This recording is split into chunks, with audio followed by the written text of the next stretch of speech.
Hey guys, subscribe for daily content. And if you're shopping for gear, make sure you check out the description for the newest items at some of the very best online retailers. There's also links for some of the items that I personally recommend. Thanks! What's going on, YouTube? No, we can do better. What's going on, YouTube? Metal Complex here, and today I've got another short little unboxing video to share with you guys. I'm not even going to edit that out. I'm going to leave that in there. We have some Kizers to open up today. Thank you so much to Kizer for sending this in. I believe all of these knives will be available, so I will link them right down below. You guys can check them out if you want to. It does help the channel when you use those links, but that's entirely up to you. Thanks to my patrons for supporting me, and please make sure to follow me on Instagram at metal_complex. Okay, what do we got here? We have four Kizers. Let's open the one on the far left first. I'm going to move these boxes out of the way because the camera tries to focus on them. So what do we got here first? First, we have the Banish by Jacob Lundquist. I have to make sure... You know, sometimes it says Lundquist design. That could be two different Lundquists, so I got to check. So, oh, it's a little tiny, of course. It's the teeny guy. I like these. These are different, and they're instantly recognizable. That actually works. So, my issue with little tiny knives is that access and, like, the natural movement of your hand, if it's used to something larger, and when I say larger, I mean, like, 7.5, 8.5 inches, right? I would say maybe under 7 inches is when things really start to feel tiny, but that works. Oh, and it's even easy to whip out. This is the only deployment that's hard for me, is the thumb flick. And the front flip's okay. But truthfully, manipulation like this, or especially wheeling it out, is actually very easy. Button lock test. Button lock test. That reminds me, button lock mechanism. My brain was going to test, because I know you guys want to see the spine lock test. Somebody mentioned, I didn't actually see this, somebody mentioned that Neve's Knives pointed out that it's probably not a good idea to spine whack test a knife right out of the box. Why? Because it's a good idea to let the lock settle naturally first for a while. This is a genius point. And I'd like to point, I mean, if Neve said that, Jared's a smart guy, definitely, but that is such a good point. And after hearing that, somebody had mentioned that, moving forward with my reviews, now for a while, you're going to see reviews where I might, contradict myself. That's because everything's pre-recorded. Moving forward, I'm not going to do that out of the box. And that's a silly mistake on my part. But I am going to let things wear in naturally as they're carried and used after they've been opened a few times, right? Locks do settle in. There's, and depending on the lock and depending on the materials, they interact with each other in different ways, but locks are meant to settle in. So I think it's probably a better idea to test that down the road a little bit. And this should actually streamline my review process and be a lot more fair and be a lot more accurate, because the whole purpose is to provide the right information to the people watching and trying to make an informed decision. So, Jared, good thought. Glad that made it into my ear holes. And I'm going to try and implement that moving forward. So, this is a button lock.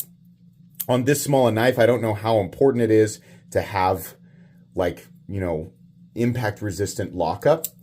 But it does feel solid enough, just in the open position, and I can't push it backwards. So, okay, there you go. But this is cool, and we're looking at probably 14C28. No, we're looking at 154 cm. Nice micarta scales. I like that style of micarta. That looks nice.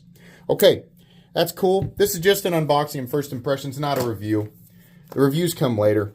Reviewing knives straight out of the box is silly, and if you're brand new, I wouldn't trust anybody who reviews things right out of the box, right?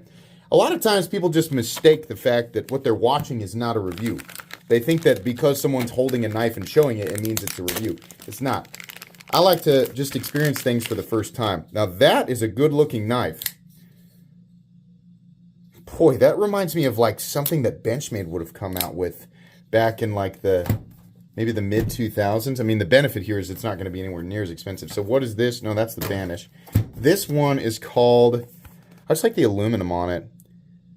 It's called the Sub 3. I was like, this one's called the Mikey Carlson, which would have that would have been a great name for a knife. I would have loved that. That's the designer.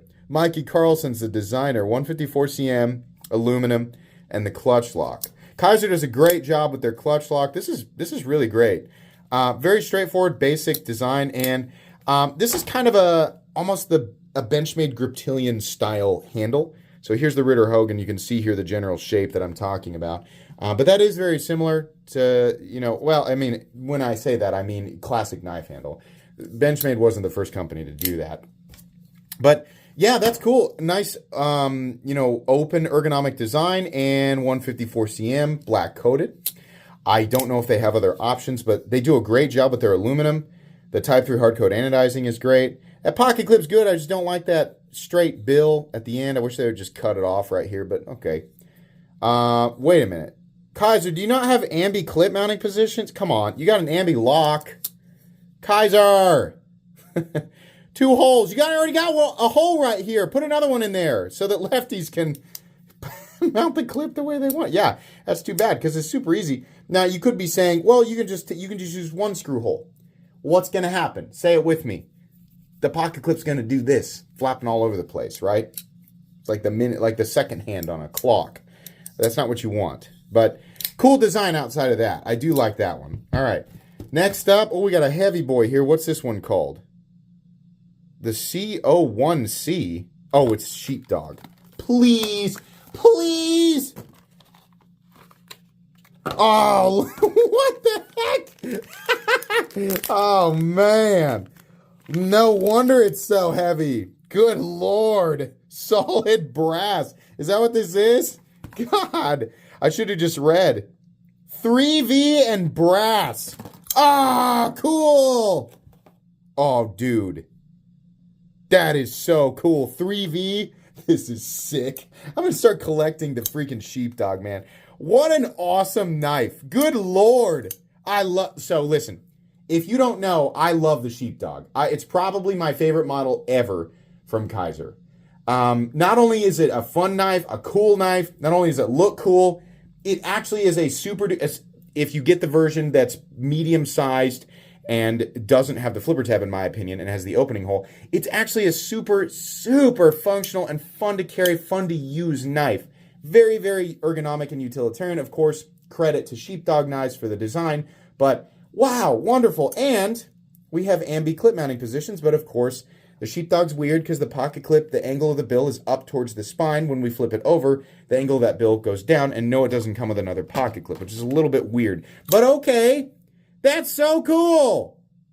Kizer starting to screw around with other steels more often. That's awesome. I love this. I love this. I'm keeping this one. This one's mine.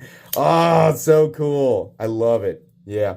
We've reviewed the button lock Sheepdog in this configuration. In fact, I've reviewed many Sheepdog knives in many configurations on this channel. So you can find my full thoughts on that by typing Metal Complex Sheepdog into the search.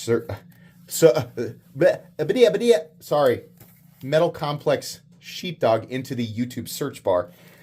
The final one is the Momo by Vladimir Legachev. I'm so sorry. The Momo. This must be a newer design. Oh, this has been a fun unboxing. Oh boy, jeez Louise, that's a big one. What the heck?